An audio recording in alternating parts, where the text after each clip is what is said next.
Hello and welcome back to the second season of Surviving Change.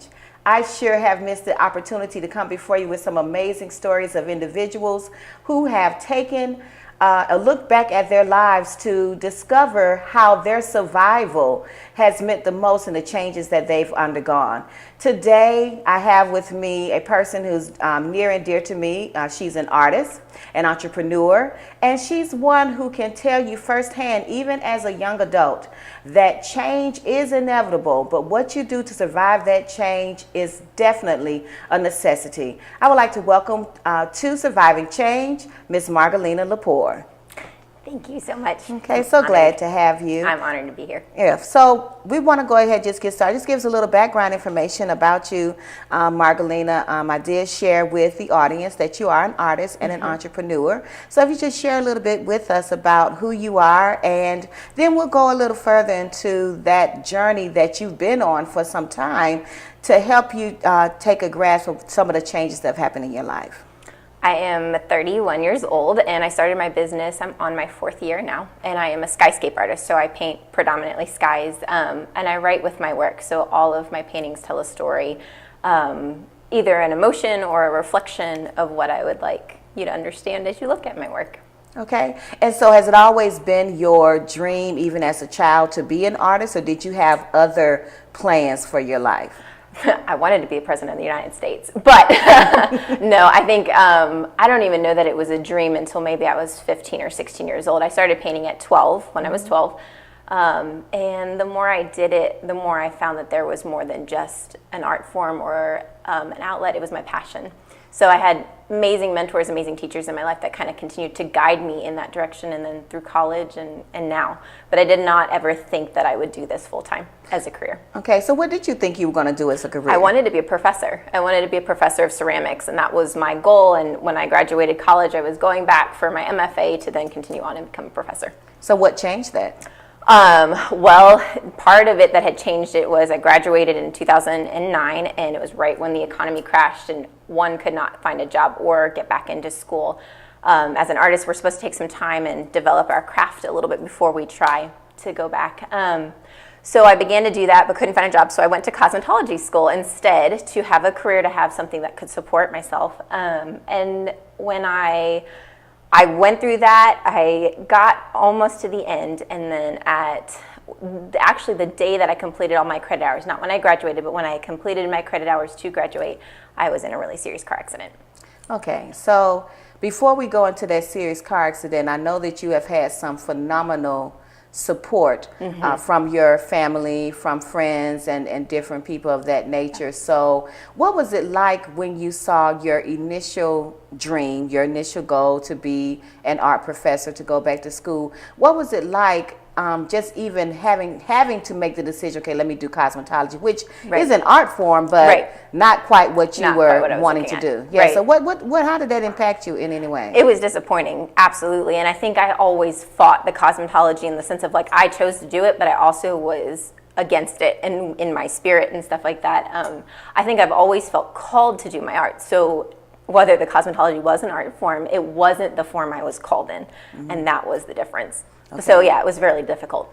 So we go to 2009. You know, it's time for you to you get your credentials, go into this art form that you didn't necessarily want to do. You chose it, but you didn't feel that it was your passion.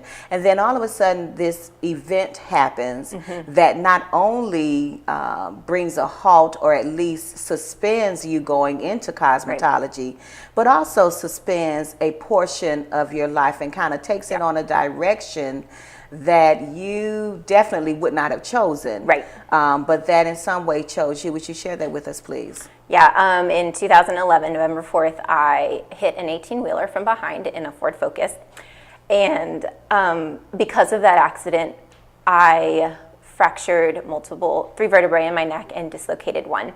I also dislocated both of my shoulders and have had surgeries to repair my shoulders and multiple things.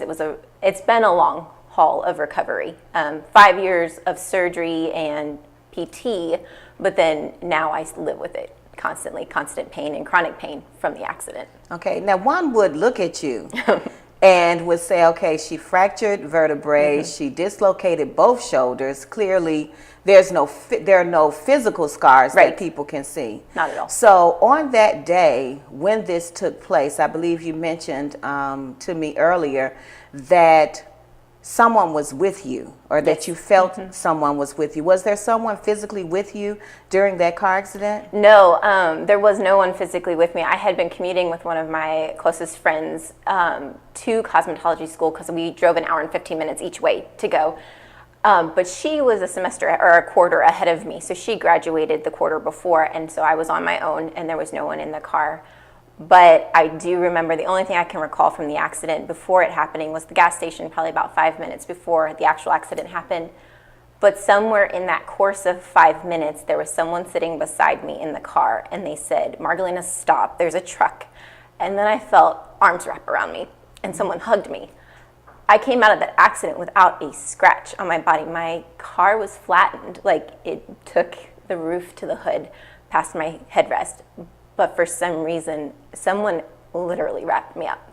Okay. So. And so now, everyone, talks Right. about these, out of body Yes. experiences and the presence of, Yeah. some supernatural being. But this someone, would you attest to be, your guardian angel, your heavenly Father, the Holy Spirit? I mean, Yeah. Do you attribute it to Whatever form he was in, yes, absolutely. Okay. 100%. Yes. And so I remember getting that phone call and bracing myself. I know your father and your dad bracing themselves. And for those of you who are not aware, when I say I remember getting that phone call, I've known this young lady for a long time because our families were neighbors.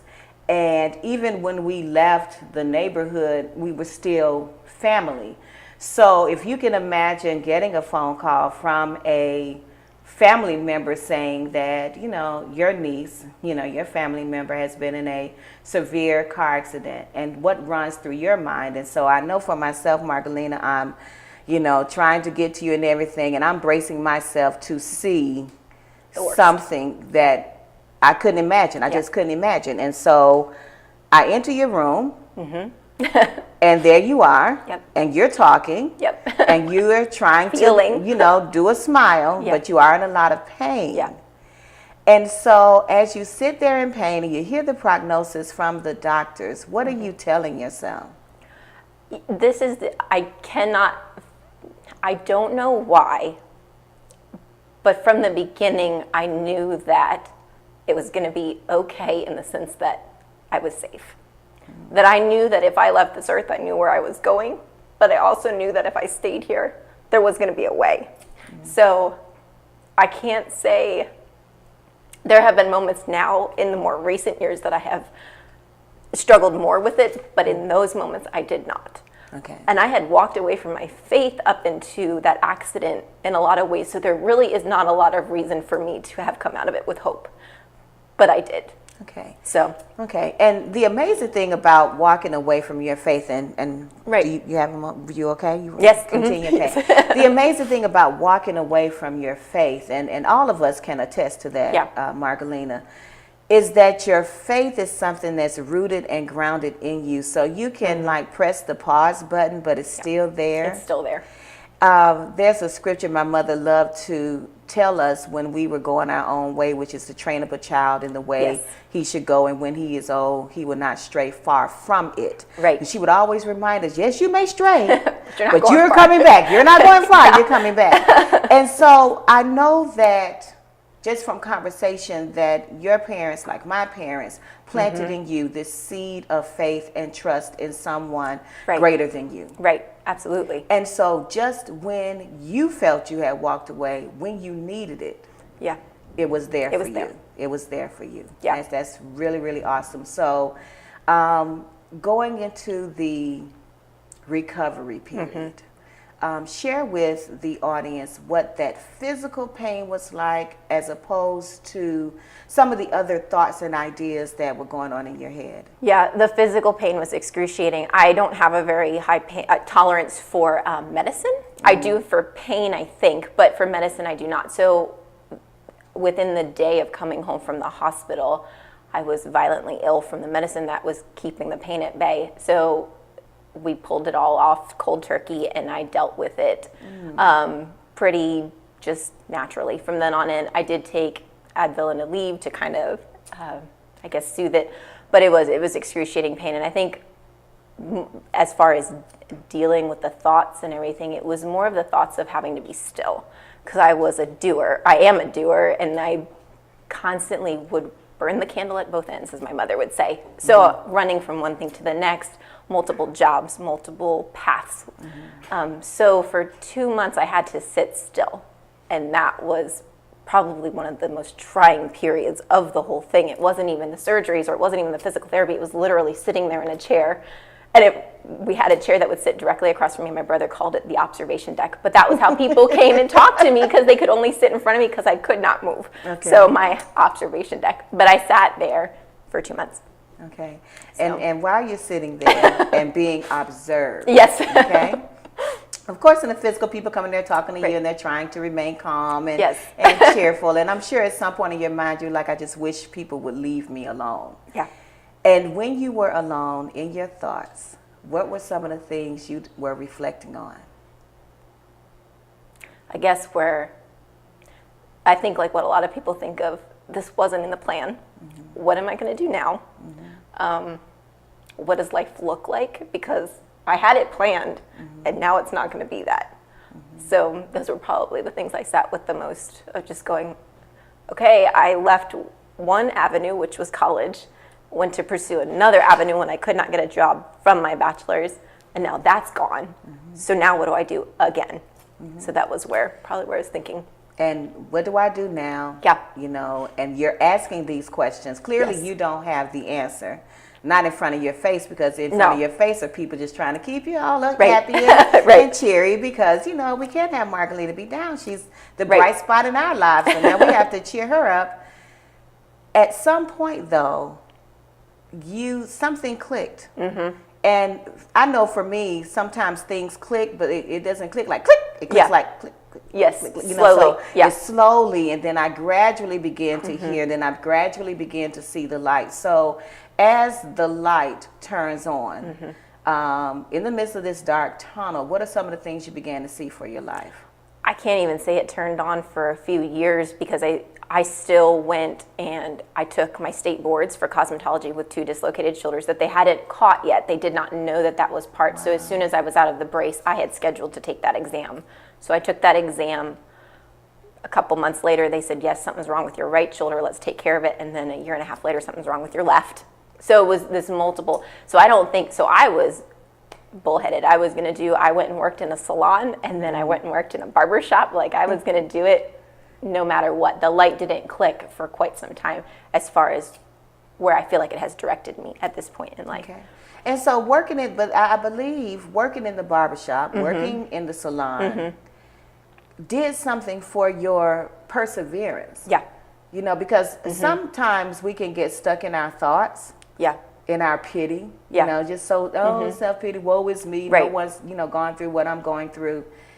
And yet we have that opportunity. So I think, even though you say that the light didn't go on for some time, something was sparked in you to even decide to get out that chair, to stop being observed, and to be a participant in the process, to be a participant in your life, to kind of go ahead and forge that path you felt you should be on. Right.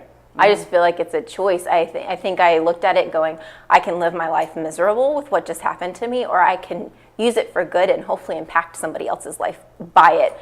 Yeah, it sucks. Yeah, I don't want to be here and in this, but if I can use it for something greater, and I know that the Lord is using it for something greater, I'm going to follow that with my whole heart. So that's why, the cosmetology was a way for me to talk to people and to put people in my chair and give them rest or find rest. And that was, I think, always the thing with all of it. Okay, awesome. So we're going to move past the accident, and you said that the light didn't come on for some years. Yes. After the doctors tell you that your one shoulder is dislocated, we're going to fix that. Then a year and a half later, the other one is dislocated. Let's fix that. Right. Okay. What was it in all of these repairs? Because to me, okay, now it's fixed. I can really do cosmetology. I can really go forward. But then What changed that path? So after the last shoulder surgery, I went to work in the barber shop, and within, I guess, about 9 months of working there, I had to go back to my physical therapist again. The pain was excruciating in my spine and my neck. And within a matter of maybe a month, I think I had 3 doctors say, if you continue in this path, you're going to work yourself into surgery that it's not going to make anything better. It's just going to fix the damage you've done. So you'll probably be worse on the other side of it as far as pain goes, but that's just the reality of it. So, so I quit that, and I began working as a general manager for a couple of stores. And the aha moment was my best friend challenged me with, what are you doing with your life? What do you want to see come from your life? Not in a sense of like you're wasting it, but just putting the question to you. So we had the summer to think about this question together, and I remember sitting on the dock where I grew up, and just really felt like the Lord said, and it looked different then than it does now, but the Lord said, I want you to pursue your work. And I thought at that point it was opening a ceramic studio, which I had not been able to do since the accident, but I was like, well, I'll figure it out. I'll do it. Mm-hmm. So that's what I thought it was. So I think that's where the light bulb came on as far as, okay, I'm supposed to be doing my art. This is where it's supposed to be. An amazing 360. Yes. Mm-hmm. Because you had this idea, you had this vision at the age of 15. Hey, I think I want to do this artwork. This is what I want to do. Yeah. This is what I want to do. Mm-hmm. You go to college, you get your degree in art, and you get off that path, you know, for economic reasons. You know, you have to do something else. And just when you're getting comfortable with taking a different path, something happens that a lot of times it's hard for us to say that God allowed. Right. But in him allowing it, he protected you in the midst of that, brought you right back to the dream you had, the idea you had, the plan that was in your mind, your heart at the age of 15. Right. And so share with me those moments when you share with your family, hey, I'm going to go ahead and pursue art. I shared it with my parents on the drive back from New York where we were on vacation, and of course, you know them, 100% supportive. We'll make it work. We'll figure it out, whatever we have to do. But I am so independent that I was like, no, I'll figure it out and I'll do it. So I took care of all of my debt and paid it all off before I started. But they were so 100% behind me of like, whatever we can do to support you in this, we will. Okay. So, yeah. And so merging back into the art world, what were some of the things that you did just to get yourself out there? I don't know if you immediately went into starting your business, but what were some things that you did after you paid off your debt because you're so independent? Because I'm going to take care of it. So you're going to take care of it. And once you took care of that, what did you do to establish yourself as an artist? I never really stepped away from doing my art full-time, or not full-time, but doing it in general since I graduated college. So I was doing fine art festivals. I travel, I set up a tent and set up my work to exhibit.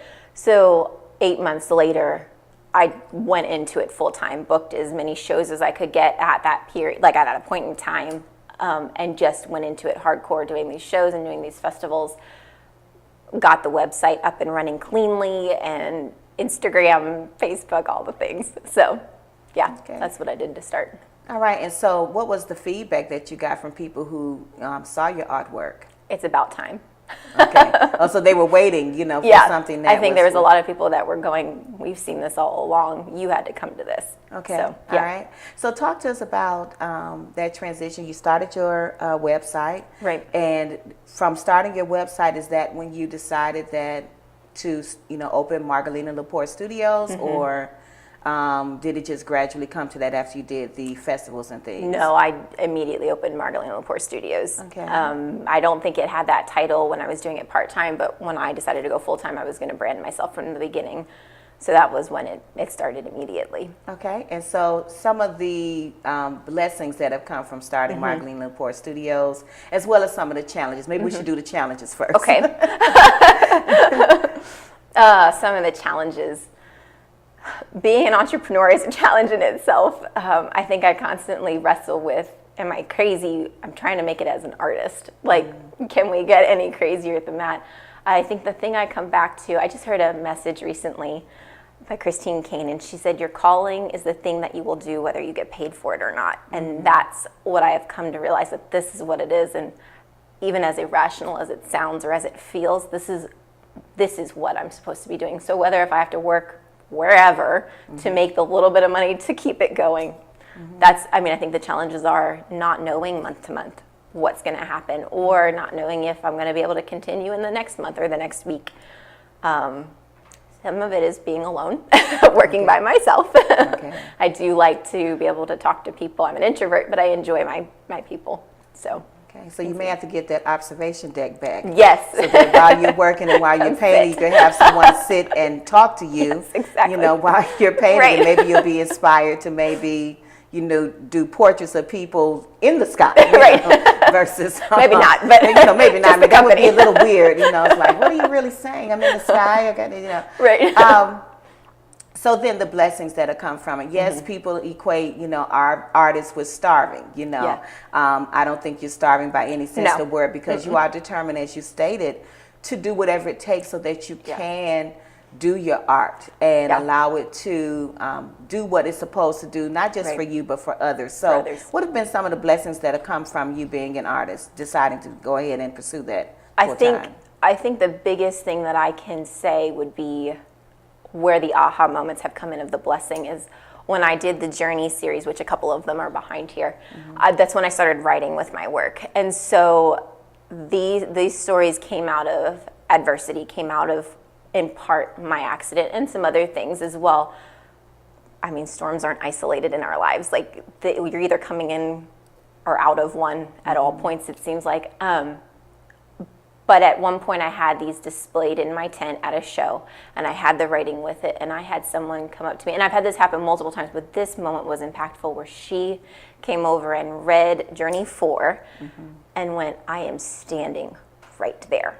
Like, I have never had someone tell me that's exactly how I'm feeling, or that's exactly, I'm waiting there. This is where I am. And so I think that would be, I mean, of course, I would think any artist would want people to resonate with their work, but for me, there's such a deeper connection of going, I'm not the only one, and you're not the only one. Exactly.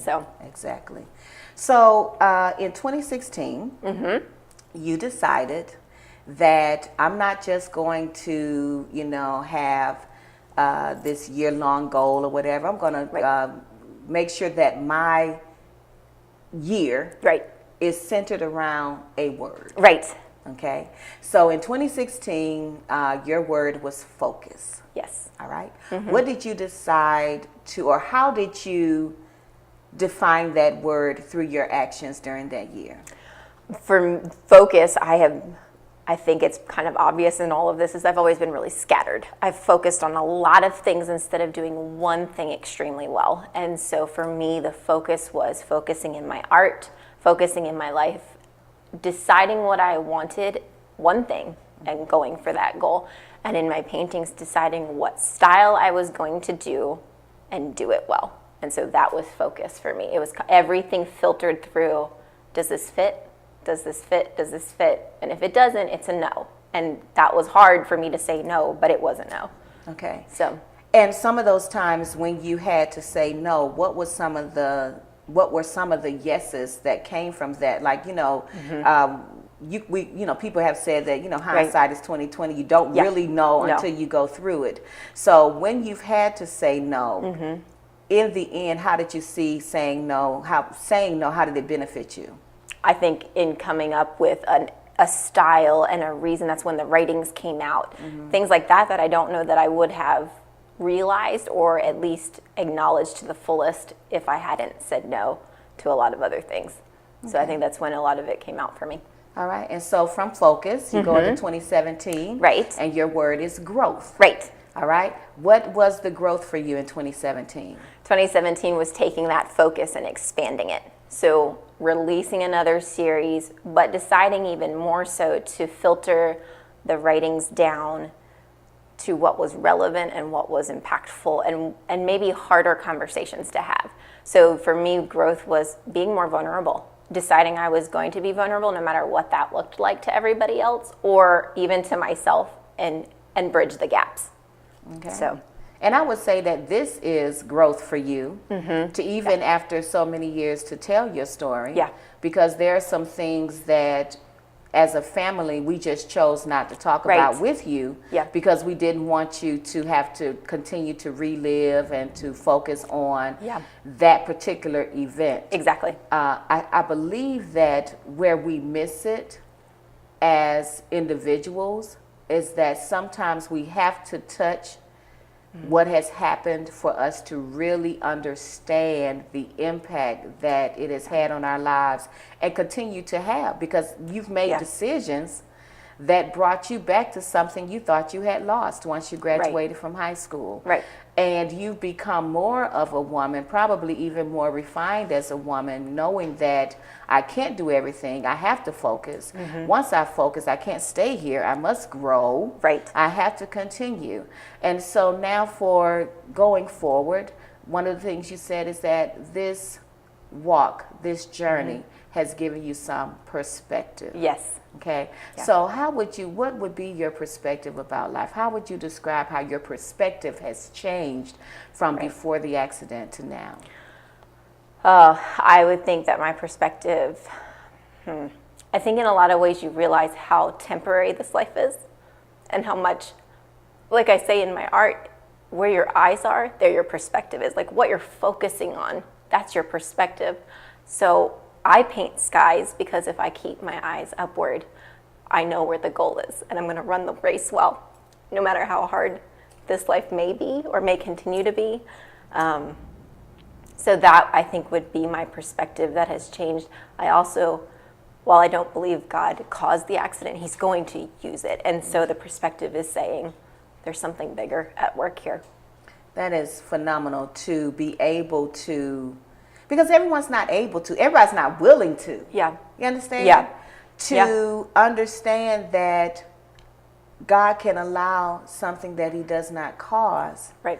But I'm reminded of the scripture that says all things work together for the good of those who love God and Yes. are called according to his purpose. And it is obvious that you have been called to be an artist, to share your story through your art, because a lot of people will hear keep your head to the skies and not understand that literally you're having to focus on the skies in your painting so that you can continue to grow and keep this life in a true and clear perspective, which is awesome.